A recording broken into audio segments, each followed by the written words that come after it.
Hello CraftDee family, and welcome to another tutorial by She's So CraftDee. For today's DIY projects, we will be creating some really easy Christmas and holiday home decor DIYs made with supplies from the Dollar Tree and scrap fabric pieces. Now these projects have a bit of a rustic feel and they will be perfect for farmhouse or even a traditional holiday decor.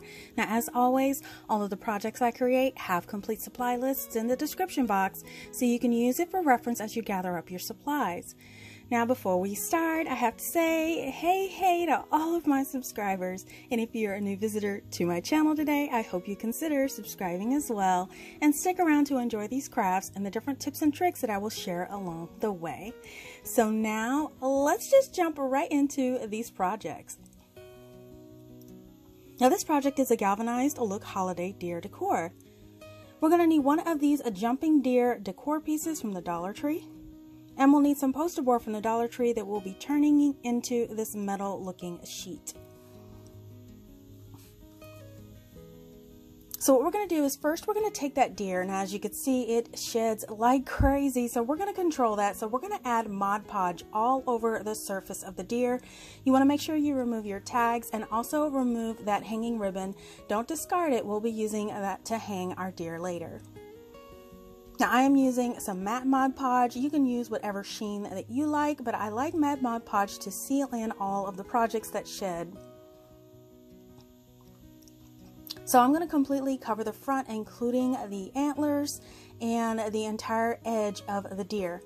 So I'm going to quickly dry this as much as I can, and then once it is dry, I'm going to flip it over, and then I'm going to do the other side and let that dry. Now to cover this, I'll be using this poster board from the Dollar Tree that I've transitioned into this galvanized looking sheet. I have a demo for this, and I will link this in the upper right hand corner of this video and also in the description box. Okay, so now that our deer is nice and dry, we're going to go ahead and take that sheet and we're going to flip it with the good side down, and then we're going to lay our deer right on top of it. Now whichever way you want your deer to face when your project is done, you want to lay it down facing the opposite direction on the deer and just trim off the excess. Now we'll only be covering the body of the deer and not the antlers for this project. So to adhere that galvanized sheet onto the deer, I'm just going to start hot gluing it in portions along the ridges of that galvanized sheet and just pressing it into place as I go. Now you do want to add a generous amount of hot glue so it does adhere to the surface of the deer. You just want to make sure that it is nice and secure as shown here. Now once it is secure, I'm going to take my utility knife, or you can use an X-Acto knife, and I'm going to start trimming away all of that poster board away from the deer. Now I'm not trimming exactly along the edge of the deer, I'm going out just slightly, just making sure it overlaps. So here's the deer all trimmed out, and look, here is what that galvanized sheet looks like on the deer. I think it turned out perfect.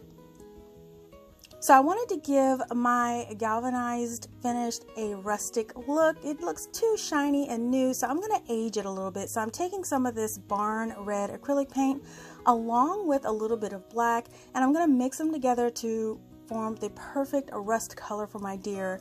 Now when doing this, I'm just going to add it randomly along the deer, along the edges, along those ridges, you know, just galvanize it and or actually just age it in rustic to your heart's content. Now you can also add it to the antlers as well, but I chose just to go ahead and mute some of that glitter by adding another matte silver on top. I didn't add any rustic to the antlers, but you certainly can do that for your project as well.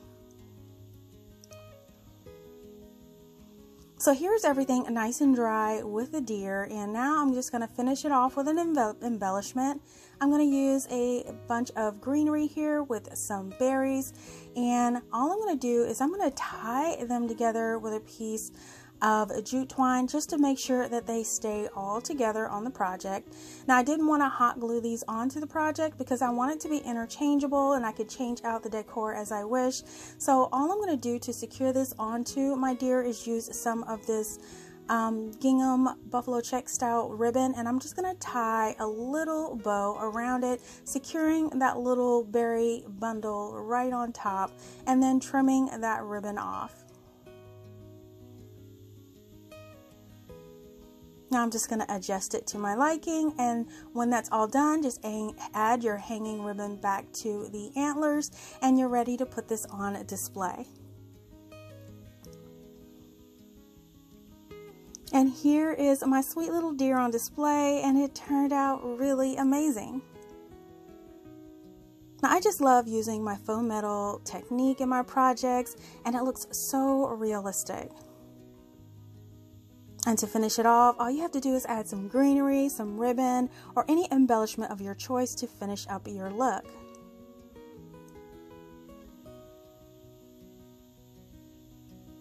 Let me know in the comments what you think about this project.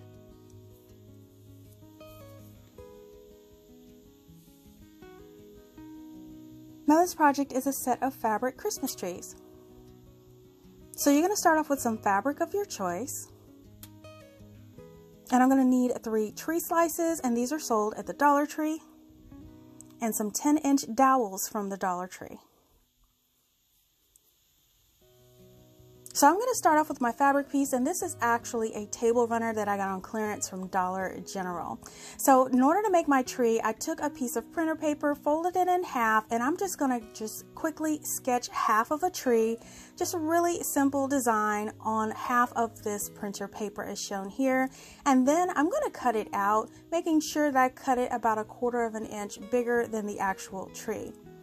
And then when you unfold it, you have this nice tree template that you could use for your trees. So I'm unfolding my table runner fabric piece, and I'm trying to figure out where I want to place it on there. So first of all, I'm going to make sure it's double folded, and then I'm going to place my tree template right on top. Now in order to keep it from slipping, I am going to pin it in place. You can use tape or whatever method that you prefer to use, but I just like pins. You know, I do so I have all these little things on hand. And then after it's pinned into place, I'm just going to roughly cut out the tree first from that big fabric piece, and then I'm going to trim it down precisely with my scissors, just making sure my cuts are nice and straight and even.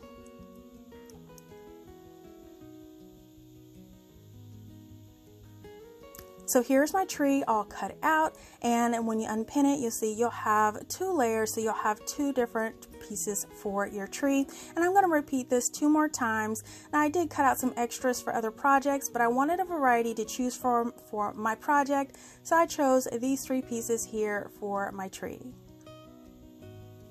Now I did also want to use a different contrasting fabric for the back, so I have this red and white polka dot that I had on hand, and that will be the back of my trees. Now I am going to be hot gluing these trees together with the good sides facing out, and this is just an easy way to do this. You could use hot glue, fabric tack, or you can even use a fabric hot glue if you want to, but I thought to keep this really easy, hot glue will work perfect since this is a craft project and you won't be running it through the washer or anything.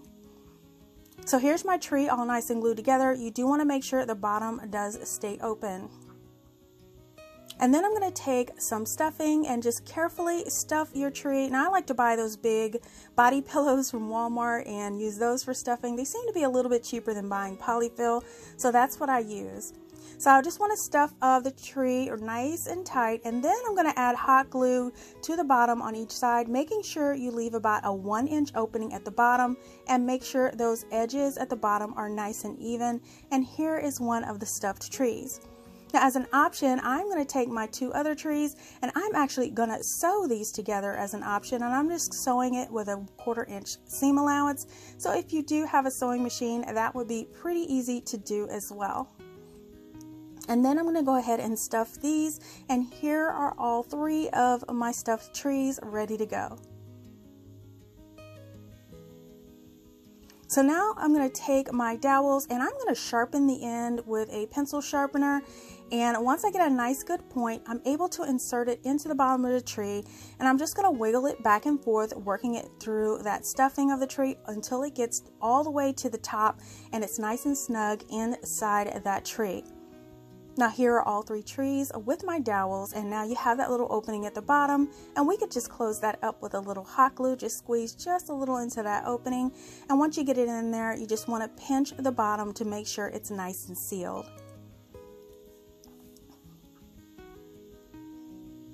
And now that everything is nice and sealed and ready to go, you can go ahead and trim down your trees. Now I wanted my trees to be 3 different heights.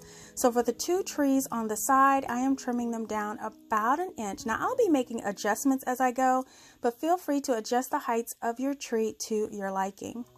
So now we're going to take those little branch tree slices, and what I'm going to do is I'm going to drill a hole in the center of each one about 3/4 of an inch all the way through the stump, not through the back or the bottom. We just want to make sure we go 3/4 of an inch down on each one of them, and I'm using a drill bit the size of the dowel. Now at the last minute, I did decide I wanted to add some stain to my dowels. Now you could do this beforehand, but this was a last minute decision for me. I just love the way that the stain looks on the dowel instead of the natural wood. So I stained them really quick, and then I'm going to test fit them into the little wood slice, and they fit perfect. Now I did decide to take another 3/4 of an inch off just to make sure they fit just the way I wanted to, and this looks good. Now you really don't have to add no glue to these stumps, but I am for mine since I wanted it to be a permanent fixture on my trees. So I add a little hot glue into that drill hole and then place each one of the trees in each one of the holders, and that is it for this project. Now as a final touch, I added a bow on each tree, and now they're ready for display. Now I just love the festive colors in these trees, and they're really easy to make whether you choose to glue or sew them together. It is really all up to you.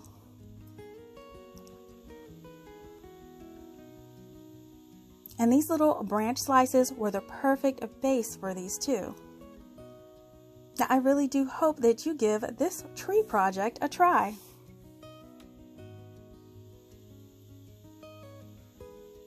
Now this project is a Christmas bulb decor piece. Now we're going to need some of that poster board made into this faux metal sheet left over from the project earlier. And we're going to need some tumbling tower blocks from the Dollar Tree, poster letters from the Dollar Tree, and some foam board from the Dollar Tree. Okay, the first thing I'm going to do is work on that faux metal sheeting, and I'm going to take my compass and I want to make some circles. So I adjust my compass to about 2 3/4 inches, and I'm going to just sketch out a circle on the back of that sheet and then cut it out. Now I'm just cutting this one out. I want to make sure that this is the right size and that my poster letter will fit on there. So this looks good. So we're going to be using this circle as a template.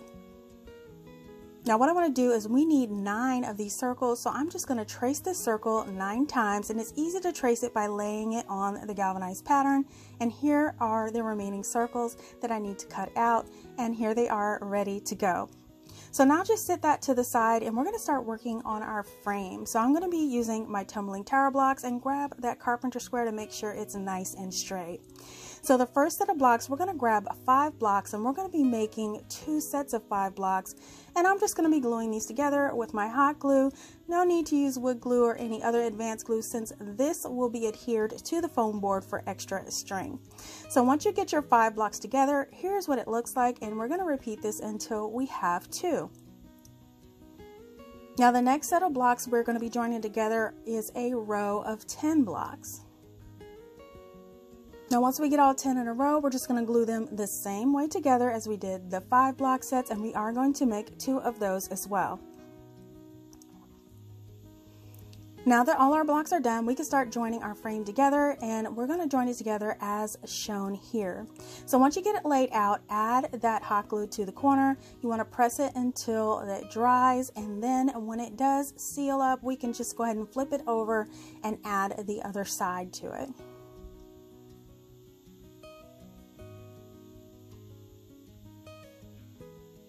Now once we do add the other side, you want to press it firmly, wipe away the hot glue, flip it over, and then finally add that last 10 block piece at the bottom to complete your frame. Now once you let it sit and solidify, here is your completed frame. Now what I'm going to do with this frame is I'm going to put a coat of this Waverly Antique Wax on it, just to keep with the continuity and the theme of these projects. And I'm just going to add it all over the face of the frame, the sides, and the insides. There's no need to stain the back of the frame for this project, since it will be adhered to the foam board.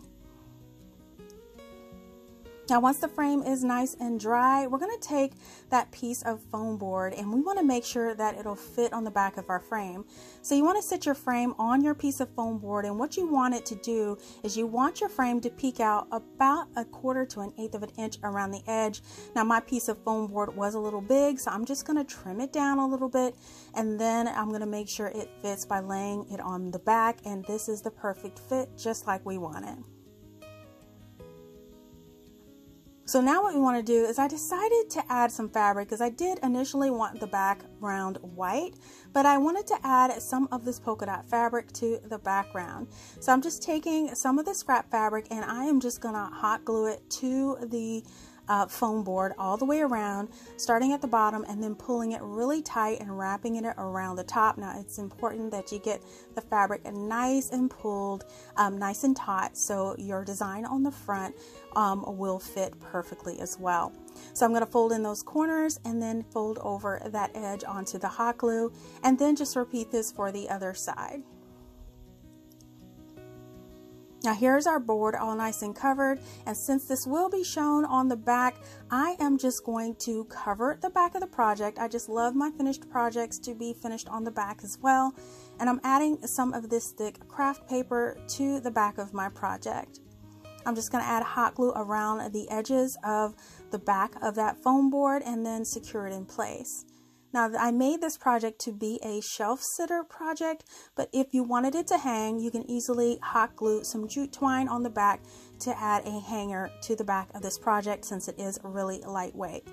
Now, finally, when it is glued down to the back, you want to carefully go along the edge with your X-Acto or your utility knife. You want to be careful not to cut your fabric all the way around, and this is what the finished board will look like. So now what you can do is take your frame and you can attach it to your foam board. You're just going to add a bead of that hot glue really quickly around your frame, all around the edge, and then place the fabric side down on the back of that frame to secure it to that frame. And there you go, you have a frame ready to work with. So now we can go ahead and grab all those little metal looking circles and our poster letters. Now I wanted my little round circles to be bulbs, and I wanted them to say Christmas. So what I'm doing is I am going to be spelling out Christmas on all of my bulbs. When I place the letter on, I refold that poster board and just kind of give it a squeeze to kind of lock in that letter a little bit. And then I'm going to do that for all of my letters until I have Christmas spelled out. So now I can add them to my frame. Now I'm going to place them in a staggered style. I want them to look like hanging bulbs, so I'm just going to stagger them until they fit inside of my frame. Now to adhere them in place, I'm just going to add a few lines of the hot glue along the back ridges of each one of those circles, and you just want to make sure you place them right back where they go, just to make sure everything is nice and even. And here's what everything looks like so far. Now to make it look like my bulbs are hanging, I'm going to be using some more of this buffalo check gingham style ribbon, and I'm going to start by folding down that top raw edge just to make sure it's a nice clean seam, and then running some hot glue along the back of that ribbon and just attaching it to that very top of the frame and running the edge of the ribbon down behind that little circle. It should tuck right under there because of those ridges, and we're going to do this for all of our bulbs. Now to top off each one of the bulbs, I'm just going to tie another little ribbon out of that same ribbon, a little bow, and I'm going to place it right on top of each one of the bulbs. And that's what one looks like, and then we're just going to repeat this for all of the other bulbs. So here is where it looks like. I really love this, and I did plan on stopping here, but I felt like it needed just a touch of greenery. So what I did is I took some of these garland ties that I picked up from the Dollar Tree. I'm going to twist them together so I have one long enough to go across the top of my frame. And then I'm going to take some of these garland berries, also from the Dollar Tree, and I'm going to wrap those around the garland ties. It's just the pop of red and green is just so Christmassy to me, and I just wanted to add that to the garland tie just to tie it all together. Now I will be applying this along that top edge of the frame, and I'm just going to hot glue it in place. And you just want to run a bead close to the top edge of the frame and press that garland tie in place. Now you want to do this all the way down, and here is what the finished frame will look like with the trim, and I absolutely love it. Now just go ahead and place this one on display and enjoy this beautiful creation. Now I'm so glad to show you just a few more ways to use my faux metal technique, and I hope you guys give it a try. Now I really had fun creating these projects today, and I hope that I've inspired you to create your own versions of these.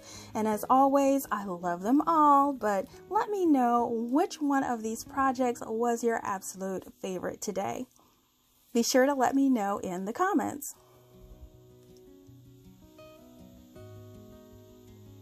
Listen, if you love DIYs on a budget, please give this video a thumbs up and share this video with your friends.